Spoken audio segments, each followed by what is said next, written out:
नमस्कार विद्यार्थी मित्रांनो, विदर्भ आयसच्या ऑनलाईन प्लॅटफॉर्मवर तुम्हा सर्वांचं परत एकदा स्वागत आहे। आजच्या सेशनमध्ये आपण समाज व समाजीकरण या दोन्ही संकल्पना डिटेलमध्ये डिस्कस करणार आहेत। बघा, आपला जो GS1 चा सिलेबस आहे, सामान्य अध्ययन 1, यामध्ये आपल्याला भारतीय समाज नावाचा एक विषय आहे। तर त्या अनुषंगाने समाज म्हणजे काय व समाजीकरण म्हणजे काय या दोन्ही प्रोसेस व दोन्ही कन्सेप्ट आपण आजच्या सेशनमध्ये डिस्कस करणार आहोत। पण त्याआधी मी तुम्हाला एक अपडेट देते की आपली राज्यसेवेची इंटिग्रेटेड बॅच जी आहे ती 10 नोव्हेंबरपासून सुरू झालेली आहे। तर ज्याही विद्यार्थ्यांना याबद्दल माहिती नसेल किंवा त्यांना कुठली माहिती करून घ्यायची असेल तर ते अकॅडमीच्या ॲप थ्रू किंवा अकॅडमीशी कॉन्टॅक्ट करून त्याबद्दल माहिती विचारू शकतात। तर बघा, आपण समाज डिस्कस करणार आहेत। तर जे पण MPSC किंवा UPSCचे विद्यार्थी असतात त्यांना जनरली एक प्रश्न विचारला जातो की तुम्हाला अधिकारी का व्हायचं आहे, आणि त्यावर त्यांचं कॉमन आन्सर असते की आम्हाला समाजासाठी कार्य करायचं आहे, आम्हाला समाजासाठी काम करायचं आहे आणि म्हणून आम्हाला अधिकारी व्हायचं आहे। मग अशा वेळेस नेमका समाज म्हणजे काय ही संकल्पना तुमची स्पष्ट असणं, क्लिअर असणं अत्यंत आवश्यक ठरते। आणि त्यासाठीच आपल्याला GS1 मध्ये देखील भारतीय समाज हा विषय दिलेला आहे। म्हणजेच ज्या समाजासाठी तुम्हाला कार्य करायचं आहे त्या समाजाबद्दल तुम्हाला संपूर्ण माहिती असणं, त्या समाजातील समस्या तुम्हाला माहीत असणं हे अपेक्षित आहे आणि त्यामुळे आपल्याला त्या विषयाचा देखील अभ्यास करायचा आहे। परंतु अशा वेळेस मग नेमकं समाज म्हणजे काय आणि समाजाच्या संबंधित एक दुसरा महत्त्वाचा कन्सेप्ट येतो, तो म्हणजे समाजीकरण। तर समाजीकरण म्हणजे काय हे दोन्ही कन्सेप्ट आपण आजच्या या सेशनमध्ये डिस्कस करणार आहोत। ठीक आहे। आता बघा, जेव्हा समाज हा शब्द आपण वापरतो तेव्हा जनरली आपल्या डोक्यामध्ये काय येते की एका ठिकाणी अनेक लोक जे असतात त्यांना आपण समाज म्हणतो किंवा समाज कन्सिडर करतो। ठीक आहे, पण यालाच समाज म्हणायचं का? तर नाही। बघा, समाजाची व्याख्या देत असताना नेमका समाज कशाला म्हणायचा? तर एका विशिष्ट ठिकाणी जर अनेक लोक एकत्रित असतील तर त्या लोकांच्या समुच्चयाला आपण गर्दी असं म्हणतो। लक्षात येत आहे का? त्याला आपण समाज म्हणत नाही। म्हणजेच बघा, एखादं रेल्वे स्टेशन आहे किंवा बस स्टँड आहे किंवा मार्केट आहे, अशा वेळेस त्या ठिकाणी लोकांची अनेक गर्दी असते। मग आपण त्या गर्दीमध्ये जातो, म्हणजे त्या ठिकाणी जातो, आपलं कार्य जे काही काम असेल आपलं ते पूर्ण करतो आणि परत आपल्या ठिकाणी येतो। मग अशा वेळेस ज्या गर्दीचा भाग आपण बनतो त्याला आपण समाज म्हणतो का? नाही। म्हणजे रेल्वे स्टेशनचा समाज किंवा मार्केटचा समाज यासाठी समाज हा शब्द वापरत नाही। तर अशाला आपण गर्दी हा शब्द वापरतो किंवा समुदाय किंवा समुच्चय हा शब्द वापरला जातो। मग नेमका समाज कशाला म्हणायचा? तर समाजाची व्याख्या देत असताना आपण म्हणतो की एका विशिष्ट ठिकाणी अनेक लोक जर एकत्रित असतील पण त्या लोकांमध्ये जर एक विशिष्ट प्रकारचा संबंध प्रस्थापित होत असेल, त्यांच्यामध्ये संपर्क होत असेल, त्यांच्यामध्ये आंतरक्रिया होत असेल तरच त्या गर्दीला समाज म्हटले जाते। लक्षात येत आहे का? म्हणजे केवळ तुम्ही रेल्वे स्टेशनवर जात आहे, स्वतःचं काम करत आहे आणि घरी परत येत आहे, अशा वेळेस तुमच्यासोबतच त्या ठिकाणी उपस्थित असलेल्या इतर कुठल्याही व्यक्तीशी तुमचा कुठल्याही प्रकारचा संबंध येत नाही आहे, तुमचं कुठल्याही प्रकारचं कम्युनिकेशन होत नाही आहे, त्यांच्याशी संपर्क येत नाही आहे, तर त्याला आपण समाज म्हणणार नाही। तर समाज कशाला म्हणायचा आहे? जर लोकांच्या गर्दीमध्ये एक विशिष्ट प्रकारचा संबंध असेल, त्यांच्यामध्ये एक संपर्क असेल, एक आंतरक्रिया असेल तरच त्या गर्दीला आपण समाज म्हणणार आहे। म्हणजे समाजाची व्याख्या करत असताना व्यक्तींमध्ये संबंध असणं, व्यक्तींमध्ये आंतरक्रिया असणं हे अत्यंत महत्त्वाचं ठरते। आणि म्हणूनच बघा, आपण समाजाची डेफिनेशन देत असताना, समाजाची व्याख्या करत असताना मॅक्लेवर आणि पेज यांनी देखील काय म्हटलं आहे की समाज कशाला म्हणायचा आहे? तर सामाजिक संबंधांचे जाळे म्हणजे समाज होय। म्हणजे गर्दीमध्ये काय असायला पाहिजे? एक विशिष्ट प्रकारचा संबंध प्रस्थापित व्हायला पाहिजे। म्हणजेच व्यक्ती व्यक्तीमध्ये कम्युनिकेशन असायला पाहिजे, कॉन्टॅक्ट असायला पाहिजे, त्यांच्यामध्ये एक रिलेशन असायला पाहिजे। जेव्हा रिलेशन असेल तेव्हाच आपण त्यांना संबंध असेल, तेव्हाच आपण त्यांना समाज कन्सिडर करणार आहेत। ठीक आहे। म्हणजेच समाजाची व्याख्या देत असताना आपण भर कशावर देतोय? संबंधावर। संबंध असेल तरच समाज तयार होईल। मग आता बघा, संबंध हे 2 प्रकारचे असतात। जर आपण म्हणतोय की संबंध महत्त्वाचा आहे व्यक्ती व्यक्तीमध्ये, तर संबंध जे असतात, कॉन्टॅक्ट जे असतात किंवा रिलेशनशिप जे असतात हे 2 प्रकारचे असतात. त्याचे 2 प्रकार कुठले, तर एक आहे भौतिक संबंध आणि दुसरा आहे सामाजिक संबंध. मग आता या संबंधांमध्ये नेमका फरक कुठला, तर बघा भौतिक संबंध ज्याला आपण इंग्लिशमध्ये फिजिकल रिलेशन असं म्हणतो, तर हा जो संबंध असतो हा वस्तूमधला संबंध असतो. म्हणजेच बघा आता एका या विशिष्ट ठिकाणी अनेक भौतिक गोष्टी आहे, अनेक वस्तू आहे. इथे टेबल ठेवला आहे, स्क्रीन आहे, माझ्याकडे पेन आहे, AC आहे, ठीक आहे. तर ह्या अनेक भौतिक गोष्टी एकाच ठिकाणी एकाच वेळेस हजर आहे, परंतु या वस्तूंना दुसऱ्या वस्तूच्या अस्तित्वाची जाणीव आहे का? म्हणजेच पेनला माहीत आहे का की या ठिकाणी स्क्रीन देखील हजर आहे आणि ती सुद्धा एक कार्य करत आहे, किंवा रिमोटला माहीत आहे का की या ठिकाणी पेन देखील आहे, तो देखील कार्य करत आहे? नाही. यांना आपल्यासोबतच म्हणजे त्यांच्यासोबत याच वेळेस याच ठिकाणी इतर ज्या वस्तू उपस्थित आहे त्यांच्या अस्तित्वाची जाणीव नाही आहे. म्हणजे त्या देखील आपल्यासोबत हजर आहे किंवा त्या देखील कार्य करत आहे, यांच्या अस्तित्वाची जाणीव त्यांना नाही आहे. त्या केवळ एका ठिकाणी ठेवलेल्या आहेत. तर असे जे रिलेशन असतात, जे वस्तूमधील रिलेशन असतात, ज्यांच्यामध्ये जाणीव नसते की आपल्यासोबत इतर घटकही उपस्थित आहे, अशा संबंधांना आपण भौतिक संबंध म्हणतो. तर याच्याच अपोजिट म्हणजेच काय की जर एक व्यक्ती एका विशिष्ट ठिकाणी हजर असेल पण त्याच्यासोबत जे इतर व्यक्ती हजर आहे त्यांना जर त्याच्या अस्तित्वाची जाणीव असेल, म्हणजे आपल्यासोबतच इतर व्यक्ती देखील या ठिकाणी हजर आहे, ते देखील काही विशिष्ट कार्य करतायत, काम करत आहे, म्हणजे इतरांच्या अस्तित्वाची जाणीव ज्या संबंधांमध्ये असते त्या संबंधांना आपण काय म्हणतो, सामाजिक संबंध. म्हणजेच जर मी एका विशिष्ट ठिकाणी जात असेल आणि मला जर का माहीत असेल की या ठिकाणी माझ्या व्यतिरिक्त इतर लोकही आहेत, ते देखील एक विशिष्ट प्रकारचं कार्य करत आहे, आणि याच्या जाणीवेतून मग काय होते, मी त्यांच्याशी कॉन्टॅक्ट करण्याचा, संबंध प्रस्थापित करण्याचा प्रयत्न करेल. कारण कुठेतरी मला याची जाणीव आहे की इतर लोकही एका विशिष्ट कार्यासाठी या ठिकाणी आलेले आहे, आणि या जाणीवेतून तो जो संबंध तयार होतो तेव्हाच आपण काय म्हणतो की असले जे संबंध मग निर्माण होणार, संबंध प्रस्थापित होणार, तेव्हा त्या व्यक्तींच्या गटाला किंवा तेव्हा त्या व्यक्तीच्या समूहाला मग आपण काय म्हणतो, समाज असं संबोधतो. म्हणून समाजाची व्याख्या देत असताना आपण म्हटलं होतं की सामाजिक संबंधांचे जाळे म्हणजे समाज आहे.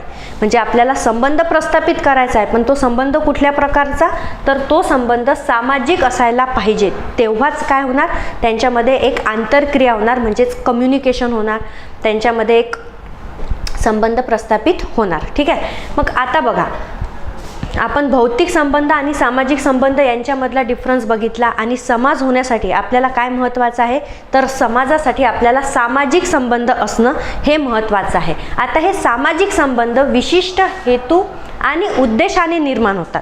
म्हणजे मी ज्या पद्धतीने म्हटलं की एका विशिष्ट ठिकाणी अनेक व्यक्ती जर जात असेल तर तिथे जाण्यामागे आणि तिथे कुठलेही ते कार्य करत असतील तर ते कार्य करण्यामागे त्यांचा एक विशिष्ट हेतू किंवा उद्देश असतो. तो कुठलाही राहू शकतो. म्हणजे केवळ टाइमपाससाठी जरी एखादा व्यक्ती जात असेल तर टाइमपास करणे हा देखील हेतू असू शकते.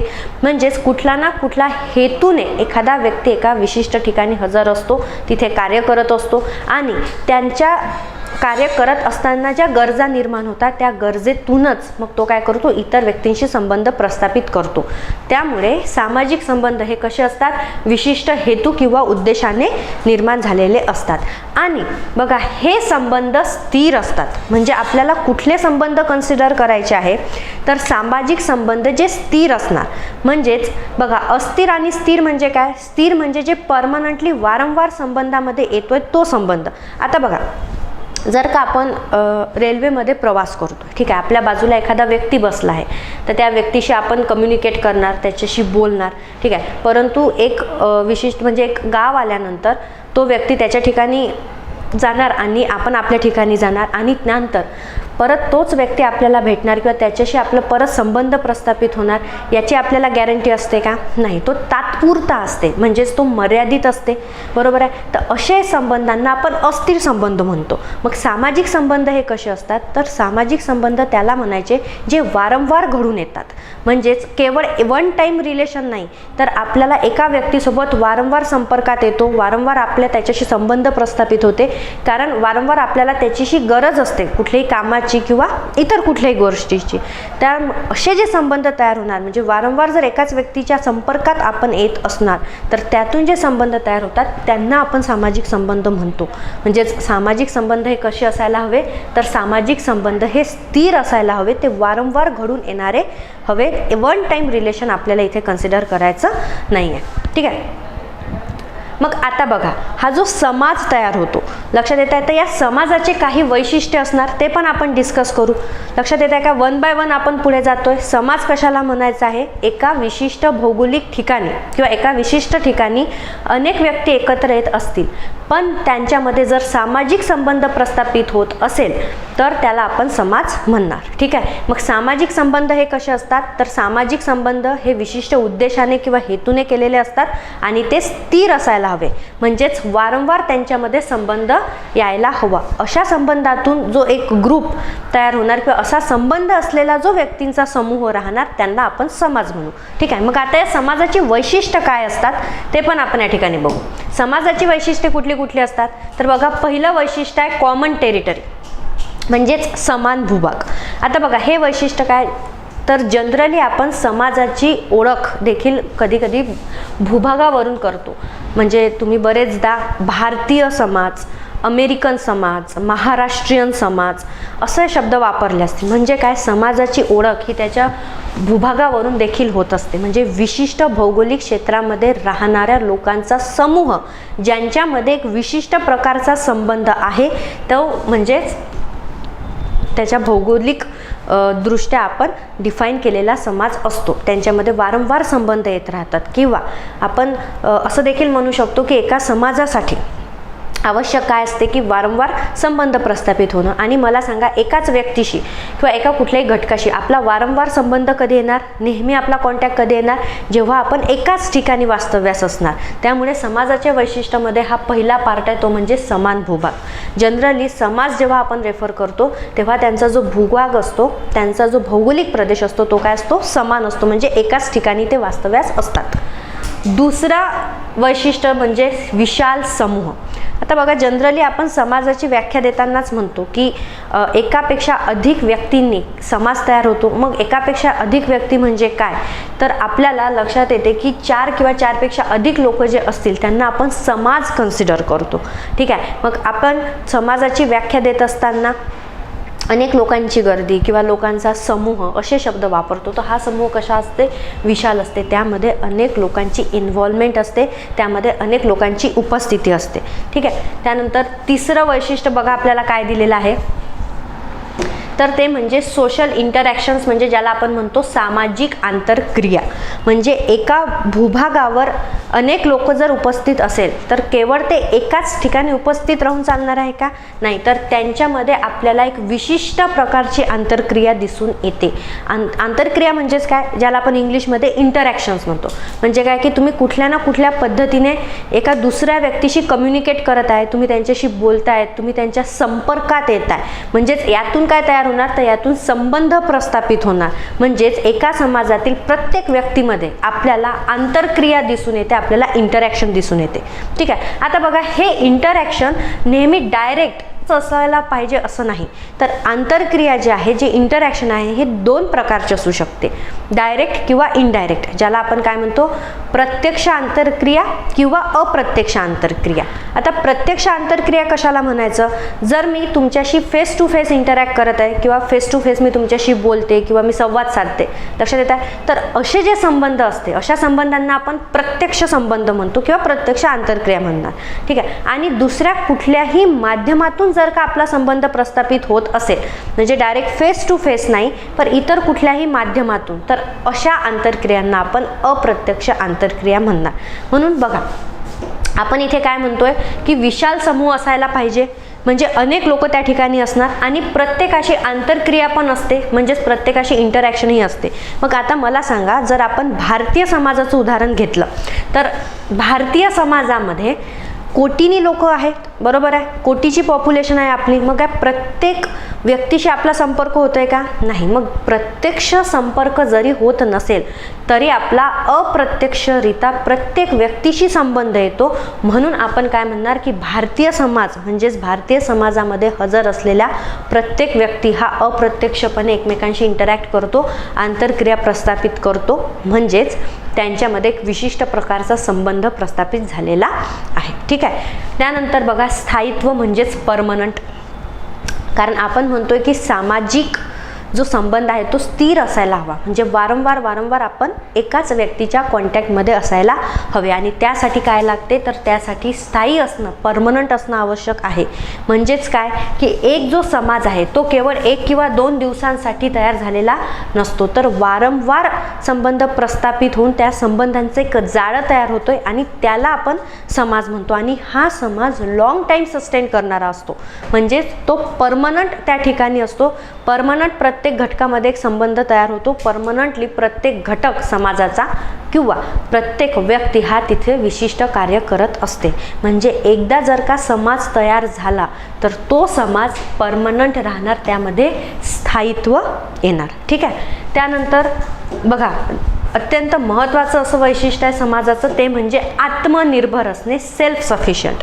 जो समाज तयार होतो तो समाज हा नेहमी कसा असतो? आत्मनिर्भर असतो, सेल्फ सफिशियंट. आता बघा हा शब्द आपण कशासाठी वापरतो? आत्मनिर्भर म्हणजे काय?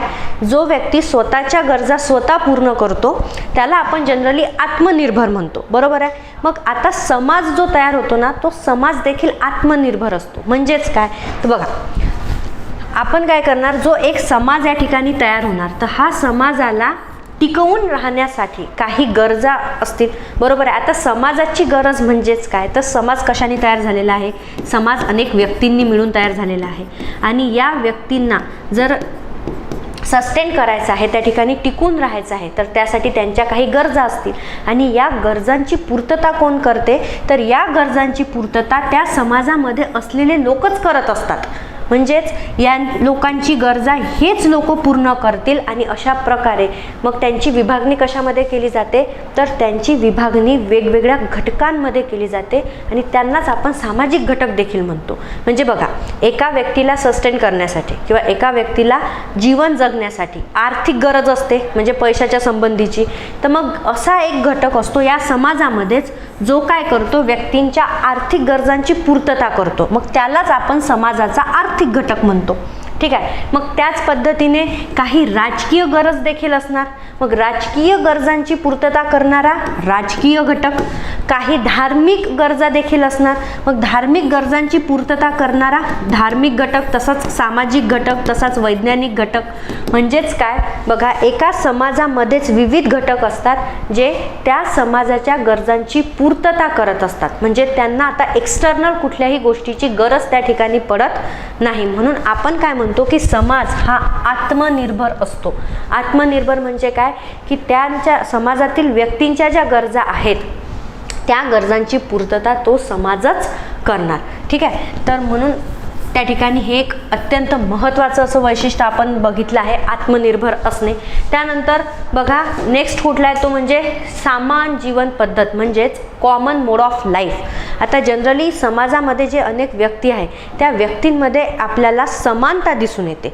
समानता म्हणजे काय तर जीवन पद्धत जगत असताना ज्या काही गोष्टींची आवश्यकता असते त्यामध्ये आपल्याला सिमिलॅरिटीज दिसून येते. समानता म्हणजेच तुमचे कपडे परिधान करण्याची जी पद्धत आहे, तुमच्या खानपिण्याच्या ज्या सवयी आहे, तुमची एकंदरीत जी वागणूक आहे म्हणजे ज्याला आपण बिहेवियर म्हणतो, त्यानंतर तुमची जी बोली भाषा आहे, तर ह्या सर्व गोष्टींमध्ये आपल्याला समानता दिसून येणार. म्हणजेच समाजातील प्रत्येक व्यक्ती आपल्याला सेम वेनी बिहेव करताना दिसणार, समाज पद्धतीने वागताना दिसून येणार. कारण याचंच बघा, कारण प्रत्येक समाजाची जी संस्कृती असते ती कशी असते सर्वसमावेशक असते. म्हणजे एका समाजाची विशिष्ट अशी संस्कृती असते आणि ती सर्वांसाठी समान असते. तर संस्कृतीमध्ये कुठले कुठले घटक येतात तर संस्कृतीमध्ये बघा आपली बोलीभाषा येणार, त्यानंतर आपलं एकंदरीत वागणूक येणार, म्हणजे जे काही वागत असताना जे काही आपले जेस्चर असते ते येणार. त्यानंतर आपले कपडे परिधान करणे, आपले खाणपिण्याच्या सवयी, आपले सण उत्सव, ह्या सर्व गोष्टींचा समावेश कशामध्ये असतो? संस्कृतीमध्ये. आता प्रत्येक समाजाची एक विशिष्ट अशी संस्कृती असते. म्हणजेच काय, तर जे काही घटक आहे संस्कृतीच्या निगडीत ते सर्व व्यक्तींमध्ये समान असतात आणि त्यातूनच मग त्यांच्या जीवन पद्धतीमध्ये देखील आपल्याला समानता दिसून येते. म्हणजे बघा, एक विशिष्ट समाज जो आपल्याला दिसून येतो किंवा एक कुठलाही समाज जर आपण कन्सिडर केला तर त्यामध्ये कुठल्या गोष्टी आपल्याला दिसून येणार किंवा त्याचे कुठले वैशिष्ट्य आपल्याला दिसणार? सर्वात आधी तो म्हणजे समान भूभाग. ते सर्व लोक एका विशिष्ट भूभागावर राहत असलेले आपल्याला दिसून येणार. आता जर का भूभाग समान आहे, म्हणजे एकाच ठिकाणी सर्व लोक वास्तव्यास आहे, तर त्यामध्ये अनेक लोक असतील, कारण भूभागही मोठा आहे आणि लोक देखील काय आहे? अनेक आहे, म्हणजेच विशाल समूह आहे. एक दोन व्यक्ती त्या ठिकाणी राहायला नाही आहे. ठीक आहे. आता भूभाग मोठा आहे आणि एकच आहे, समान आहे. त्यानंतर समूह विशाल आहे, म्हणजे अनेक लोक त्या ठिकाणी आहे, तर त्यांच्यामध्ये काय असणार आहे? आंतरक्रिया होणार आहे. म्हणजे त्यांच्यामध्ये एक विशिष्ट कम्युनिकेशन किंवा संबंध प्रस्थापित होणार. बरोबर आहे. त्यानंतर यांनीच काय होणार? स्थायित्व येणार, म्हणजे परमनंट होणार. कारण समान भूभागावर जर ते लोक वास्तव्यास आहे तर वारंवार त्यांचा संबंध प्रस्थापित होणार आणि यातून एक सस्टेंड म्हणजे टिकाऊ असा समाज त्या ठिकाणी तयार होणार. आता हा जो तयार झालेला समाज आहे हा आपल्याला कशा पद्धतीने दिसून येणार? तर तो आत्मनिर्भर समाज असतो. आत्मनिर्भर म्हणजे काय? की त्यांच्या गरजांची पूर्तता तो समाज स्वतः करतो. ठीक आहे. त्यामध्ये समान जीवन पद्धती आपल्याला दिसून येणार, म्हणजे सर्व लोक जे व्यक्तींनी तो समाज तयार झालेला आहे त्यांच्यामध्ये कॉमन मोड ऑफ लाईफ दिसून येणार. एक सेम लाईफस्टाईल त्यांची आपल्याला दिसून येणार आणि त्यांची जी संस्कृती असते ती पण कशी असते? सर्वसमावेशक असते. म्हणजे जेवढेही संस्कृतीमध्ये घटक असतात ते पण आपल्याला त्यामध्ये पण आपल्याला एक समानता दिसून येते. तर अशा प्रकारे समाजाचे काही वैशिष्ट्य असतात जे आपल्याला बघायला मिळतात. ठीक आहे. मग आता जर का ही समाजाची वैशिष्ट्य आहे तर हा जो समाज टिकून राहतो किंवा हा जो समाज तयार होतो तर या समाजाची काही मूलभूत गरजा देखील असतात. आता जसं बघा, आपण व्यक्तीला म्हणतो की व्यक्तीला जर टिकून राहायचे आहे किंवा व्यक्तीला जर सस्टेन करायचं आहे तर व्यक्तींच्या काही मूलभूत गरजा असतात, त्याची पूर्तता होणे अपेक्षित असते. ठीक आहे. तर त्याच पद्धतीने समाजाच्या देखील काही मूलभूत गरजा असतात जेणेकरून ह्या गरजांची पूर्तता केल्यावरच तो समाज दीर्घकाळ टिकून राहतो. त्यामध्ये स्थायित्व येते, परमनंट येते. मग समाजाच्या मूलभूत गरजा कोणता? तर बघा, लोकसंख्येचं जतन करणं ही समाजाची सर्वात महत्त्वाची गरज आहे. आता लोकसंख्येचं जतन म्हणजे मेंटेनन्स ऑफ द पॉप्युलेशन. असं का? तर बघा, आपण काय म्हणतो की समाज हा अनेक व्यक्तींनी मिळून बनलेला आहे. म्हणजेच समाजाचा मूलभूत घटक कुठला आहे? बेसिक कंपोनंट, तो म्हणजे व्यक्ती. कारण अनेक व्यक्तींनी बनूनच मग काय तयार होणार? अनेक व्यक्ती मिळूनच काय तयार होणार? समाज तयार होणार. मग त्यासाठी व्यक्ती हजर असणं किंवा व्यक्ती असणं हे अत्यंत महत्त्वाचं आहे आणि म्हणून आपल्याला लोकसंख्येचं जतन करून ठेवणं आवश्यक आहे. म्हणजेच लोकांचा जो विशाल समूह आहे तर तो विशाल समूह मेंटेन करणं हे अत्यंत महत्त्वाची गरज आहे समाजाच्या दृष्टीने. मग आता जर तुम्हाला लोकसंख्येचं जतन करून ठेवायचं आहे, लोक टिकवून ठेवायचे आहे, तर त्यासाठी महत्त्वाचं काय आहे? जीवपोषण. लोक कधी टिकून राहणार? जेव्हा लोकांच्या ज्या मूलभूत गरजा आहे, म्हणजे अन्न आहे, वस्त्र आहे, निवारा आहे, ह्या जेव्हा गरजा व्यक्तींना मिळणार तेव्हा व्यक्ती टिकून राहणार. आणि या सर्वांचा समावेश कशामध्ये होतो? मग जीवपोषणमध्ये, म्हणजेच प्रोव्हिजन ऑफ न्यूट्रिमेंट. म्हणजे एका व्यक्तीला टिकून राहण्यासाठी अन्न, वस्त्र, निवारा ह्या गरजांची आवश्यकता असते आणि ह्या गरजांची पूर्तता करणं आवश्यक आहे. जेव्हा व्यक्तीच्या गरजांची पूर्तता होणार तेव्हा व्यक्ती टिकून राहणार आणि त्यातूनच काय होणार? मग लोकसंख्येचं जतन होणार. आणि बघा, मग केवळ लोकांच्या ज्या गरजा आहेत त्याची पूर्तता केल्यानेच लोक टिकून राहणार आहे का? नाही. तर लोकांचं संरक्षण करणं हे देखील महत्त्वाचं आहे. म्हणजेच कमीत कमी मृत्यू झाले पाहिजे तेव्हा लोकसंख्येचं जतन होणार आहे. मग लोकसंख्या टिकवून ठेवण्यासाठी संरक्षण करणं आवश्यक आहे. आता संरक्षण म्हणजे कुठलं? तर केवळ हिंसेपासून किंवा युद्धापासूनच संरक्षण येते का? नाही. संरक्षण म्हणजे सर्व प्रकारचं संरक्षण, म्हणजे ज्यामध्ये महामारी येते, ठीक आहे, ज्यामध्ये नैसर्गिक आपत्ती येते. त्यातूनही बघा अनेक नैसर्गिक आपत्तीमधून अनेक जो एक मोठा भाग असतो लोकसंख्येचा तो नाहीसा होतो. किंवा एखादी मोठी महामारी आली, पॅन्डेमिक आला, तर त्यामध्ये देखील लोकसंख्येचा अनेक मोठे म्हणजे एक मोठा पर्सेंटेज जे असते लोकांचं त्यांचा देखील मृत्यू होतो. तर अशा वेळेस ती लोकसंख्या कमी होण्याचे चान्सेस असतात, बरोबर आहे. मग त्यामुळे प्रत्येक प्रकारच्या थ्रेटपासून म्हणजे प्रत्येक प्रकारच्या धोक्यापासून ज्याने लोकसंख्या कमी होण्याचे चान्सेस आहे किंवा लोकसंख्येमध्ये मृत्यूचे प्रमाण वाढण्याचे चान्सेस आहे, अशा सर्व गोष्टीपासून समाजाचं संरक्षण करणं देखील आवश्यक असते. ठीक आहे. आणि त्याच पद्धतीने चौथी आणि महत्त्वाची गरज म्हणजे जीवोत्पादक म्हणजेच रिप्रोडक्शन. आता बघा, हा नैसर्गिक नियम आहे की जो व्यक्ती जन्माला येणार त्याचा मृत्यू होणार, कारण व्यक्तीला एक विशिष्ट असं वयोमर्यादा आहे, बरोबर आहे. मग त्या वयोमर्यादा पूर्ण झाली की त्या व्यक्तीचा मृत्यू हा होणारच आहे. म्हणजे तुम्ही त्याला कितीही पोषण प्रोव्हाइड करा, त्याला म्हणजे त्याच्या बेसिक गरजांची पूर्तता करा, त्याचं तुम्ही कितीही संरक्षण करा, एक ना एक दिवस तो व्यक्ती मृत्यू पावणार आहे, म्हणजेच त्याचा लोप होणार आहे, नाश होणार आहे. मग असं जर झालं तर प्रत्येक लोकसंख्या कमी होणार आणि लोकसंख्येचं जतन होणार आहे का? नाही. मग लोकसंख्या जर कमी होत आहे किंवा व्यक्तींचा नंबर जर कमी होत आहे, व्यक्तींची संख्या कमी होत आहे, तर ती भरून काढणारी नवी लोकसंख्या तयार होणं देखील आवश्यक आहे. लक्षात येत आहे का? म्हणजे एका समाजामधून जर 600 लोक मृत्युमुखी पडत आहेत तर 600 नवीन तयार होणं आवश्यक आहे. आणि यासाठी महत्त्वाचं काय आहे? रिप्रोडक्शन होणे. म्हणजेच तुमचा जो जन्मदर आहे तो जन्मदर म्हणजे बर्थ रेट हा तुमच्या डेथ रेटला म्हणजे मृत्यू दराला बॅलन्स करणं अत्यंत आवश्यक आहे. त्याने काय होणार आहे? लोकसंख्येचं जतन होणार आहे. म्हणजे एक सस्टेन किंवा एक स्टेबल लोकसंख्या, एक स्टेबल पॉप्युलेशन तुमची त्या समाजामध्ये टिकून राहील. म्हणून हे जन्मदर आणि मृत्यूदर यांचं बॅलन्स असणं अत्यंत आवश्यक आहे. त्यासाठी रिप्रोडक्शन म्हणजेच जीवोत्पादक हे देखील समाजाची मूलभूत गरज आहे. म्हणजेच जर का आपल्याला समाज टिकून ठेवायचा असेल तर त्यासाठी आपल्याला काय महत्त्वाचं आहे? लोकसंख्येचं जतन करणं. लोकसंख्येचं जतन कधी होणार आहे? जेव्हा जीवपोषणाची व्यवस्था केल्या जाणार, जेव्हा संरक्षण केल्या जाणार आणि जीवोत्पादक म्हणजे रिप्रोडक्शनचा एक स्टेबल रेट असणार, तेव्हा त्या समाजाची गरजांची पूर्तता होणार आणि तो समाज स्थायित्व राहणार, म्हणजे त्या समाजाला परमनंट तो समाज टिकून राहणार आहे. ठीक आहे. तर अशा प्रकारच्या काही समाजाच्या गरजा देखील असतात ज्यांची पूर्तता आपल्याला करायची आहे. आता बघा, समाजाबद्दल आपण ह्या ज्या गोष्टी बघितल्या की नेमकं समाज कशाला म्हणायचं आहे आणि जर समाज म्हटल्यानंतर त्या समाजाची वैशिष्ट्य काय असणार आहे आणि त्या समाजांची गरजा काय असणार आहे, म्हणजे तो समाज टिकून कसा राहणार आहे. ठीक आहे. आता बघा, समाजासोबतच एक महत्त्वाचा कन्सेप्ट येतो तो म्हणजे समाजीकरण, ज्याला आपण इंग्लिशमध्ये सोशलायझेशन म्हणतो. ठीक आहे. हा बघा, आता बरेचदा आपण एक वाक्य बोलतो व्यक्तींबद्दल की माणूस हा समाजशील प्राणी आहे. म्हणजे हे वाक्य तुम्ही अनेक वेळा निबंधामध्ये किंवा तुमच्या ॲन्सरमध्ये लिहिलं असणार किंवा आपण बोलतानाही म्हणतो की व्यक्तीला समाजाची आवश्यकता असते. व्यक्ती हा समाजशील प्राणी आहे, म्हणजे तो एकटा राहू शकत नाही, त्याला समाजाची आवश्यकता असते. मग असं बोलत असताना बघा, एकीकडे आपण व्यक्तीला समाजशील प्राणी म्हणतो, म्हणजेच काय?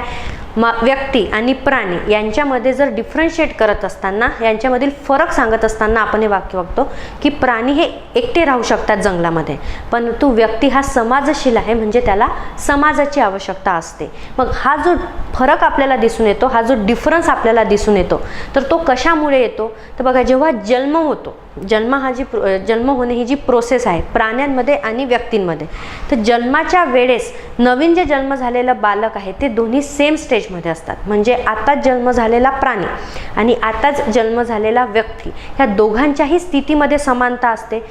त्यांची स्थिती कशी असते? बघा, त्यांना कुठल्याही गोष्टीची जाणीव नसते, कुठल्याही गोष्टीची समज नसते.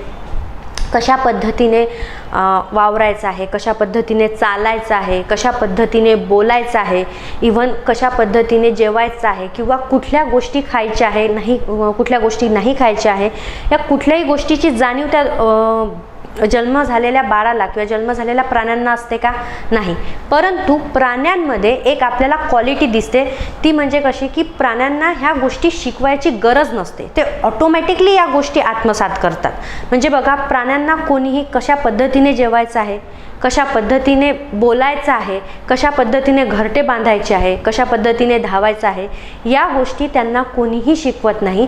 तर ते स्वतः या गोष्टी आत्मसात करतात आणि त्यांच्यामध्ये ही जी क्वालिटी असते त्याला आपण सहज प्रवृत्ती म्हणतो. सहज प्रवृत्ती म्हणजे काय की ते ऑटोमॅटिकली गोष्टी ॲडॉप्ट करतात, ते स्वतःहून या सर्व गोष्टी आत्मसात करत असतात, शिकत असतात. त्यांना शिकवण्याची गरज पडत नाही कारण त्यांच्यामध्ये ती सहज प्रवृत्ती दिसून येते. मात्र ही जी क्वालिटी आहे, हा जो गुण आहे, हा आपल्याला व्यक्तींमध्ये दिसून येत नाही. तर व्यक्तीला या सर्व गोष्टी शिकवाव्या लागतात.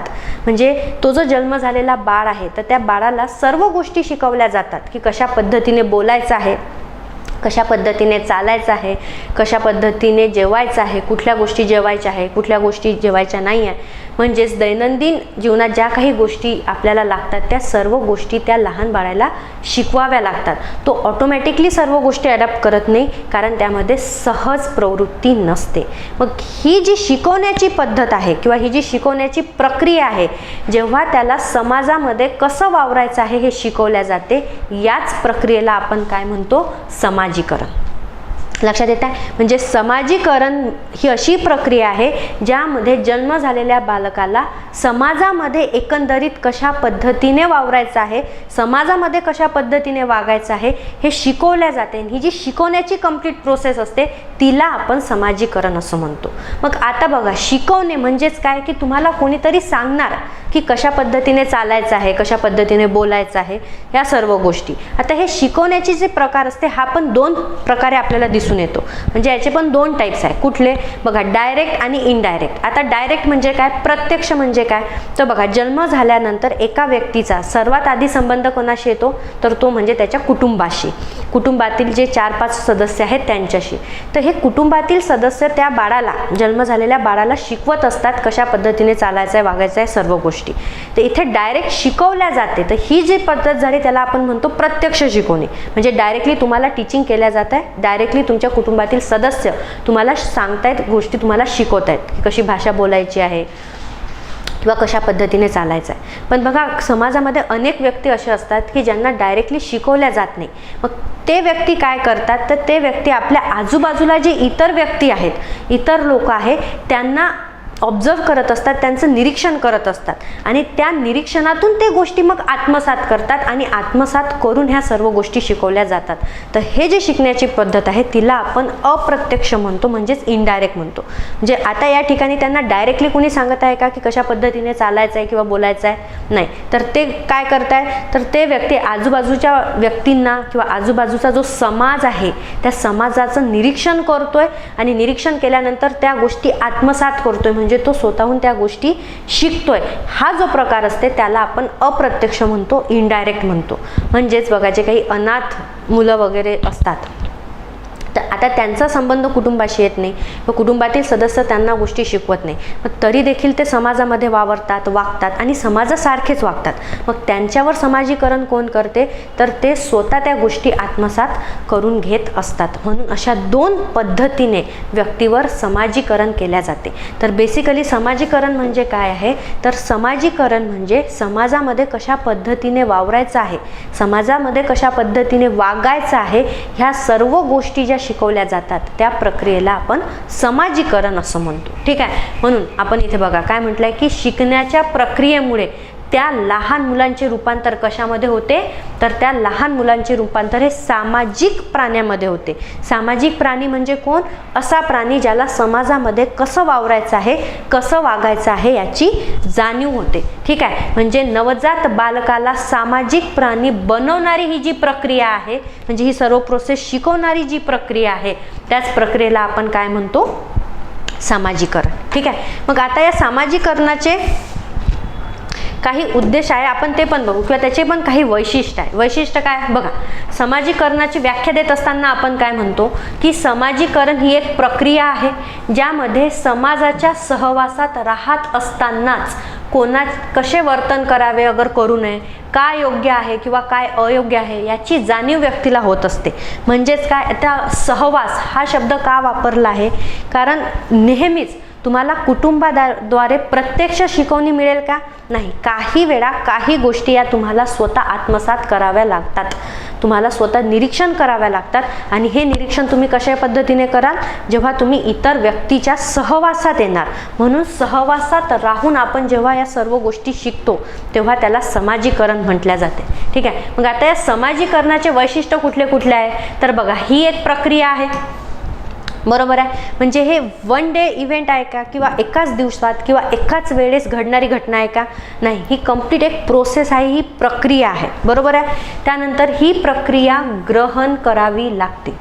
म्हणजेच काय, तुम्हाला शिकवणी कुठल्याही पद्धतीची मिळेल, डायरेक्ट किंवा इनडायरेक्ट, शेवटी जो व्यक्ती आहे त्याला या सर्व गोष्टी काय कराव्या लागतील, आत्मसात कराव्या लागतील, त्याला त्या गोष्टी शिकून घ्याव्या लागतील. म्हणजे व्यक्तीला स्वतः त्या गोष्टी ग्रहण कराव्या लागतील. ठीक आहे. त्यानंतर बघा, मग तुम्हाला कुठल्या कुठल्या गोष्टी शिकवल्या जातात किंवा कुठल्या गोष्टी तुम्हाला आत्मसात कराव्या लागतील, तर त्यामध्ये येते सामाजिक नियम.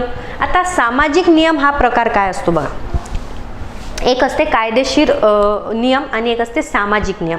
सामाजिक नियम म्हणजे जेव्हा आपण समाजामध्ये जगतो किंवा जेव्हा आपण समाजामध्ये वावरतो तर त्या समाजाचं एक सिमिलर पॅटर्न असते बिहेवियरचं सिमिलर पॅटर्न म्हणजे काय, की त्या समाजातील प्रत्येक व्यक्ती तुम्हाला सारखं वर्तन करताना दिसेल. म्हणजे फॉर एक्झाम्पल, आता भारतीय समाजाचं जर आपण उदाहरण घेतलं तर जेव्हाही भारतीय समाजातील दोन व्यक्ती एकमेकांशी संबंध प्रस्थापित करतात तर तेव्हा त्याचे हात जोडून नमस्कार करतात, बरोबर आहे. ही एक पद्धत आहे. मग जेव्हा नवीन व्यक्ती या समाजाचा सदस्य होतो तर तेव्हा समाज त्याही व्यक्तीने तसंच वर्तन केलं पाहिजे याची अपेक्षा करतो, बरोबर आहे. म्हणजे तो नवजात बालक किंवा जो नवीन सदस्य झालेला आहे समाजाचा, त्यांनी देखील समाजाच्या इतर व्यक्तींशी संबंध प्रस्थापित करत असताना आधी हात जोडून नमस्कार केला पाहिजे अशी अपेक्षा त्याच्याकडून काय करतो, समाज करतो. आणि त्या अपेक्षेची पूर्तता करणे हे त्या बालकाचं काम असते. जर का त्या बालकाने असं केलं नाही तर कुठेतरी तो समाजापेक्षा वेगळा आहे किंवा त्याला समाजापेक्षा वेगळा कन्सिडर केला जातो. मग हे जे काही असे नियम असतात ज्याची समाज अपेक्षा करत असतो त्यांना आपण सामाजिक नियम म्हणतात. म्हणजे बघा, हे कायद्याद्वारे नाही आहे. म्हणजेच काय, की तुम्ही जर का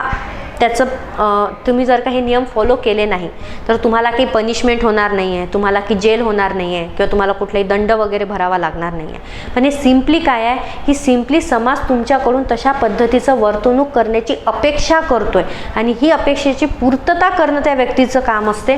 म्हणून अशा गोष्टींना आपण सामाजिक नियम म्हणतो. ठीक आहे, की समाजामध्ये त्या गोष्टी गरजेच्या असतात. त्यानंतर सांस्कृतिक घटक म्हणजे एकंदरीत तुम्हाला कसं वावरायचं आहे, कसं सण उत्सव साजरे करायचे आहे, कशा पद्धतीचे कपडे परिधान करायचे आहे, या सर्व गोष्टी शिकवल्या जाते. वर्तन आत्मसात केल्या जाते. म्हणजेच तुम्हाला त्या समाजामध्ये कशा पद्धतीचं वर्तन करायचं आहे त्या गोष्टी देखील या ठिकाणी शिकवल्या जातात. ठीक आहे. आणि सर्वात महत्त्वाचं म्हणजे जन्मापासून ते मृत्यूपर्यंत असणारी ही प्रदीर्घ प्रक्रिया आहे. म्हणजे एका समाजामध्ये कशा पद्धतीचं वर्तन करायचं आहे हे तुम्हाला मरेपर्यंत म्हणजेच तुमच्या मृत्यूपर्यंत शिकायचं आहे. आता बघा, ही प्रक्रिया प्रदीर्घ का म्हणतो, कारण प्रत्येक सिच्युएशनमध्ये, प्रत्येक परिस्थितीमध्ये एक विशिष्ट प्रकारचं वर्तन करणं अपेक्षित असते. आणि आपण जेव्हा ज्या फेजमध्ये त्या परिस्थितीमध्ये आपण जातो तेव्हा ती गोष्ट शिकतो. जसं उदाहरणासाठी मी तुम्हाला सांगते, जेव्हा तुम्ही शाळेत जाणार तर तेव्हा शाळेमध्ये कशा प्रकारचं वर्तन करायचं आहे हे तुम्ही शिकणार. पण जेव्हा तुम्ही शाळेतून कॉलेजमध्ये जाणार तर तेव्हा कॉलेजमध्ये तुम्हाला कसं वर्तन करायचं आहे हे तुम्ही तेव्हा शिकणार. मग कॉलेजनंतर जेव्हा तुम्ही एखादं प्रोफेशनल ठिकाणी जाणार किंवा एखादा व्यवसाय करायला जाणार किंवा तुम्ही एखाद्या कामाच्या ठिकाणी जाणार तर त्या ठिकाणी तुम्हाला कशा पद्धतीचं वर्तन करायचं आहे हे तुम्हाला तेव्हा शिकवल्या जातील किंवा तुम्ही स्वतः ते आत्मसात करणार. आणि हे तुम्ही कसं आत्मसात करणार, तर इतरांचं निरीक्षण करून. म्हणजेच बघा, जसं कॉलेजमध्ये कशा पद्धतीचं वागायचं आहे हे तुम्हाला कोण सांगते, तर तुम्ही तुमचे जे सिनियर असतात त्यांना ऑब्झर्व करत असतात, त्यांचं निरीक्षण करत असतात आणि त्यातून तुम्ही आत्मसात करतात की या पर्टिक्युलर परिस्थितीमध्ये तुम्हाला कशा पद्धतीचं वर्तन करायचं आहे. म्हणजेच केवळ कुटुंब किंवा कुटुंबातील सदस्यच तुम्हाला कुठल्या परिस्थितीत कसं वर्तन करायचं आहे हे शिकवते का, नाही. ज्या बेसिक गोष्टी आहेत ते कुटुंबातील सदस्य शिकवणार, पण बाकी जे काही वर्तन आहे ते समाजामध्ये जेव्हा तुमचा कॉन्टॅक्ट येणार, समाजामध्ये जेव्हा तुमचं सदस्यत्व वाढणार आणि सहभाग वाढणार, तसं तुम्ही त्या गोष्टी आत्मसात करणार निरीक्षणाद्वारे. म्हणून आपण समाजीकरणाला काय म्हणतो, की समाजीकरण ही एक प्रदीर्घ प्रक्रिया आहे.